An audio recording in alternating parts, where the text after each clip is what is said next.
Hello everyone, Zadix² here, and welcome to Clan Krug. In today's video, I want to show you all a Titan Stronghold build that I've used in the past to incredible effect in high-level content such as raids and GMs. Starting off, you're going to want to be on Titan with Stronghold, and for your subclass, you're going to want to go Stasis. Stasis has some incredible defensive properties, which make this build even more potent. For the grenade, I've chosen to go with the Glacier Grenade, which forms a stasis wall, which is incredibly effective for a few reasons. First off, it just breaks line of sight, much like your barricade would. Secondly, we're using Whisper of Chains, which increases the amount of resistance that you have while you're standing near a frozen target or stasis crystal.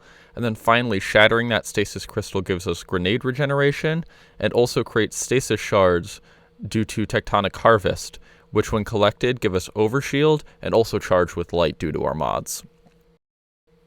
Our two aspects are Diamond Lance and, like I mentioned before, Tectonic Harvest. Diamond Lance is just generally good for being able to freeze more targets, but also is really nice because it has 3 fragment slots. Tectonic Harvest has 2 fragment slots, and whenever you shatter a stasis crystal, it creates stasis shards, which grant melee energy when picked up by you or your allies. For our fragments, we're running Whisper of Rime, Whisper of Shards, Whisper of Chains, Whisper of Torment, and Whisper of Conduction. These fragments together give us overshield whenever we pick up stasis shards, make stasis shards track to us, give us grenade recovery when we're taking damage, and also whenever we shatter a stasis crystal. And also make it so we take less damage while we're near a frozen target or stasis crystal, as I mentioned before with Whisper of Chains.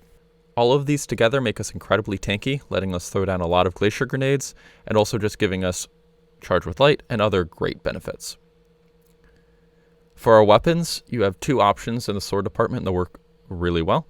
The first one, the one that I normally go with, is Crown Splitter. Not only does Crown Splitter make you take slightly less damage than all other swords when guarding, but it's also a legendary, which means that you can use another exotic. Normally, when I'm running this build in GMs, this is what I choose to go with, and I pair it with Divinity to be able to give myself overload stuns, and also be able to give my teammates a giant bubble to be able to hit to make killing champions easier. Your other option is running it with the Lament. Lament is an exotic sword that has slightly less resistance when guarding than Crown Splitter does, but when you're attacking things using the charged up attack that you gain when you're blocking, it heals you slightly, which is great for this build. For mods, I've chosen to go with Supercharged, Elemental Charge, Lucent Blade, Protective Light, and Elemental Shards. The most important mods in this build are Elemental Charge, Lucent Blade, and Elemental Shards. Elemental Shards makes it so that all of your shards that you're creating from the Behemoth class count as stasis wells for you. When combined with Elemental Charge, this makes it so that whenever you pick up one of these stasis shards, you automatically get charged with light. Then paired with Lucent Blade, this gives you a damage buff, and also on top of that, Lucent Blade makes it so that your charge time is reduced on the sword charge, which is great if you're blocking and somehow your guard does get broken from a really high damage attack, because it's going to get you that guard back faster. Supercharge is just used to help keep as many stacks as possible.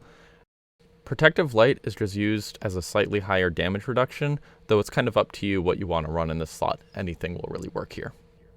While running this build, you're going to want to make sure that you're guarding often. Normally, if enemies are shooting at you, it's just going to be good to keep that guard up and you'll be able to take a lot of damage. You can use your stasis wall to create some cover, and you can use your barricade for the same. Whenever you shatter an enemy, you can create a javelin that you can then use to freeze more targets, enabling you to then push to the offensive using your primary weapon. As you can see, you're able to take a lot of damage from both range enemies and melee enemies all trying to attack you at once. And if you see an opening, you're able to then sweep through crowds of enemies with your light and heavy attacks. If you ever run out of heavy ammo, throwing down a glacial wall and then using the explosions to create different stasis javelins, using that to freeze enemies, is a great way to buy time as you try and get ammo back. On top of this, your super can be used to great effect to kill large enemies like tanks or bosses by shattering a lot of enemies all at once and creating giant explosions. This will do a lot of damage to any large enemy and can even decimate waves of enemies as well. This also makes you incredibly tanky for the duration, which is also just generally helpful. If you end up taking a lot of damage and are on a stage that there's a hazard on, you can abuse that hazard to regain health by using Stronghold's ability to perfectly guard, to regain some amount of health, to actually gain more health than you lose from that hazard. This is also great for being able to tank lots of enemy fire if you get proficient at running the build. Finally, you can use your heavy to take out bosses and champions with ease. Altogether, this build is incredibly effective at being able to deal with large crowds of enemies, bosses, and really anything else that you'll come across in most activities in the game. And if you get good enough with the build, you can even run it in hard activities like Master Raids and GMs, no problem. Anyways, I've been Zadex Squared. Thanks for watching. If you liked the video, please feel free to talk about it down in the comments below. Until next time, Guardians. See ya.